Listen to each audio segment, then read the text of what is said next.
Salam, bu dəfə billur dovşanla qarşınızdayım. 25-30 santimetrlik dovşanın hissələrini hazırlamışam və birləşdirmə edirəm. Dovşanın əllərin bədənlə bircə toxuduğum üçün başı əvvəlcə tikirəm, sonra isə bərkidirəm. Möhkəmliyini yoxlayıram. Əgər ehtiyac varsa bir sıra daha tikirəm ki, daha möhkəm və davamlı olsun. Daha sonra əvvəlcə ayaqlarını birləşdirəcəm hissələrə işarələyirəm. Yerlərini təyin etdikdən sonra ayaqları da tikib bərkidirəm. Müştərimiz uzun qulaq dovşan istədiyi üçün qulaqlarını da uzun edirəm. Bir qulağı hazır idi. Onu iynələrlə yerini təyin edirəm və növbəti qulağı toxumağa başlayıram.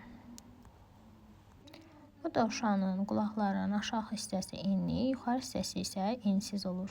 İkinci qulaq da hazırdır və tikilib. Rəng olaraq açıq bənövşə rəngi seçdim.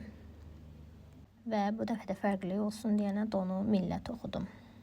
Arada donu kuklanın üzərinə tuturam ölçüləri dəqiqləşdirmək üçün. Yenə geyindirib kuklanın üzərində baxıram və artıq ölçü tam olaraq istədiyim kimi olduğu üçün ətək hissəsini yekunlaşdırmağa başlayıram. Çox asan görünsə də bu donu hazırlamaq 2 gün vaxtımı aldı. Və budur, ətəyin uzunluğu istədiyim ölçüyə gəlib çatdıqdan sonra artıq bağlama prosesini edirəm. Üzərinə isə açıq sarı rəngdə çiçəklər toxuyub tikirəm. Biraz rəng qataq. Başına isə 2 dənə böyük ölçüdə gül toxuyuram və onları da bərkidirəm. Budur, oyuncağımız hazırdır. Bəyənib fikir bildirməyi unutmayın.